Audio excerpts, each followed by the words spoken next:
Trust me, that's way better than cutting it off or trying to pull it. Don't pull something like that. It could zip all the way across. And here's one over here. Now, let's see if we can't see. I'm gonna zoom this out. You can't see it, can you?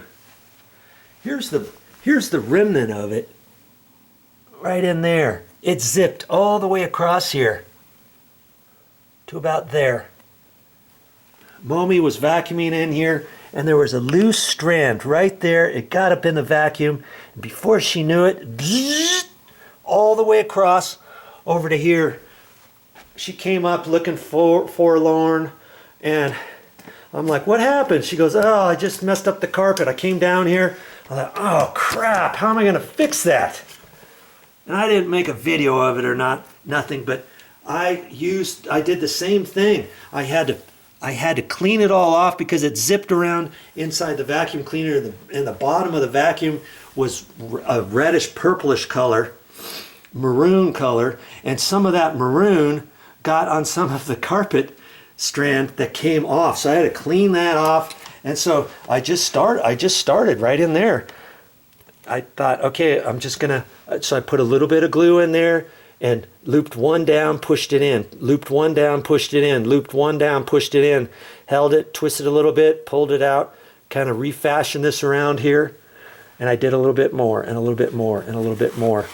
And I got it all the way across. It looks a lot better than it did. Man, it was really bad. Okay, and I did that with super glue gel, and this. You can't just use regular super glue. It's too watery. I always use the gel for just about any repair that I do. I use that gel. So see up here, you can't even see it, can you? Had I not shown it to you. Now I see a couple little carpet strands right down here. You can see that. There's one down there. But instead of me gluing, I don't have any place to glue it. I'm just gonna use my little screwdriver and I'm gonna push it down in there. Bye-bye. All the loose ends. Okay. And I see I've got another little piece right there. Don't pull those, okay? Just take a little screwdriver and push them down in there. If one won't cooperate with you, you can kind of pull that one up, let's say, just a little bit and trim it off with some scissors. I try not to do that. See, here's some more right there. And here's a longer one. See, now if I cut the top of that off, I think it would have been fine, but I'm going to choose to just push it down in there. And you might want to check that, especially between your flooring and your bathrooms, let's say, you know, because if you vacuum along here, you could pick one of those up. That's another reason why I'm getting them. Might as well fix them now before Mommy gets the vacuum back out, or anybody gets the vacuum back out. Even me, I can mess it up too.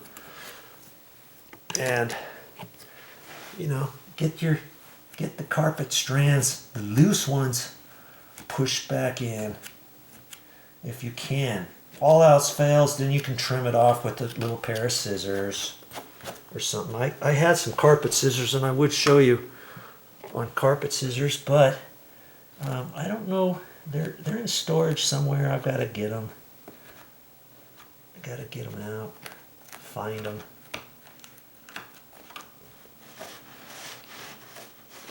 And usually around door jambs, you'll see them. Around outside corners of baseboard and stuff, you'll see them.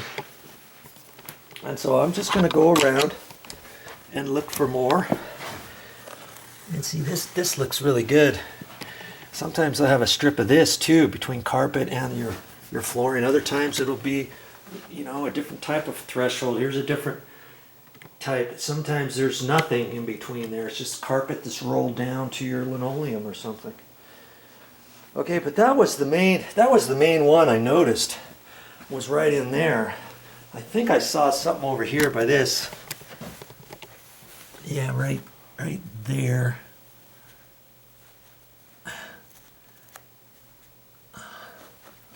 Man, yeah, okay.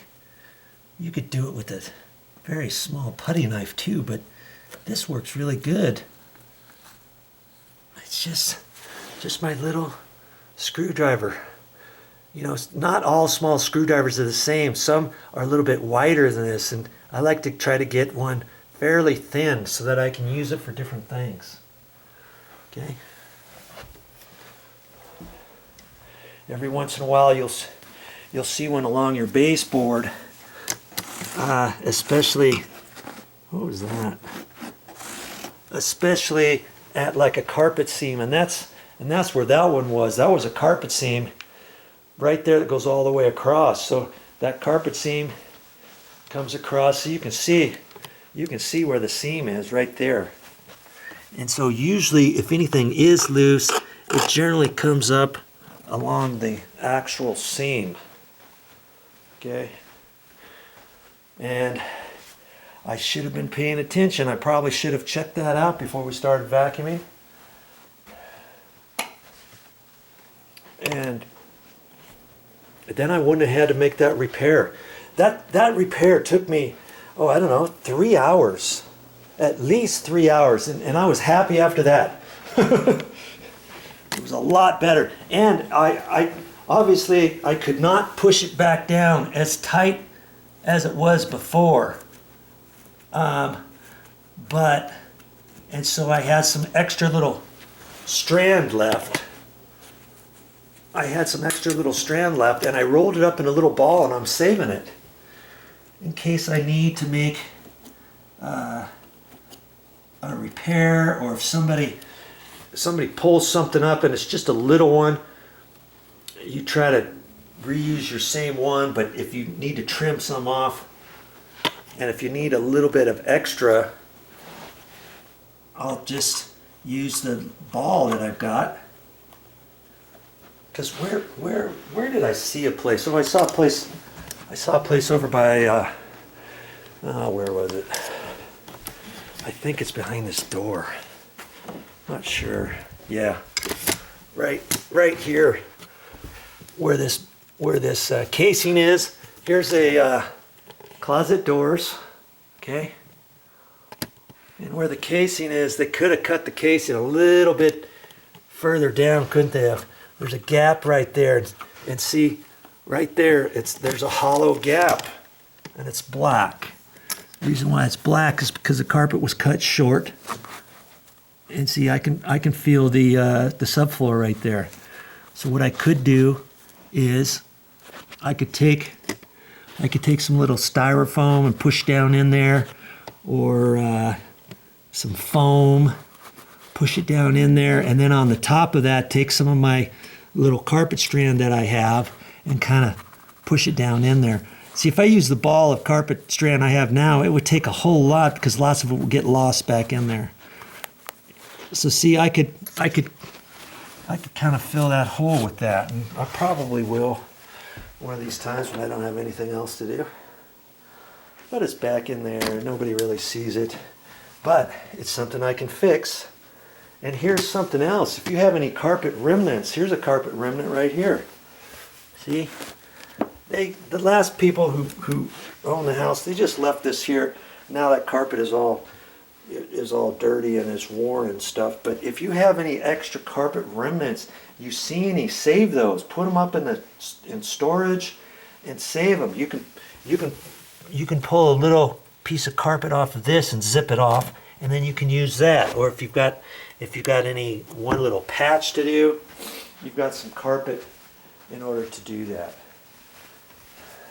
And see, just so you know that I not only tell you certain things, I actually do it. Here's all that my carpet, here's all my carpet scraps the last people had, and they had two different kinds. And so, you know, this one is still in really nice shape. I thought, I'm not going to use that for a floor mat or anything. I'm going to save it. So I've got it in this room right now. And I'll probably have to roll it up or store it somewhere flat or something later and get it out of the way. So I've got it for little carpet repairs if I need to. Okay? So that's the only carpet strand that I found that really needs the crazy glue, but I've done many little carpet repairs using crazy glue and my little screwdriver. Crazy glue gel, okay, don't forget, they do have it. Yes, if you've never seen it at the store, crazy glue or super glue gel, and it will come in a little container like this, or you could probably use Gorilla Glue, a gel, you know, same type of thing. All right, all done. Well, that's all I got for this time, but I'll be back with more videos.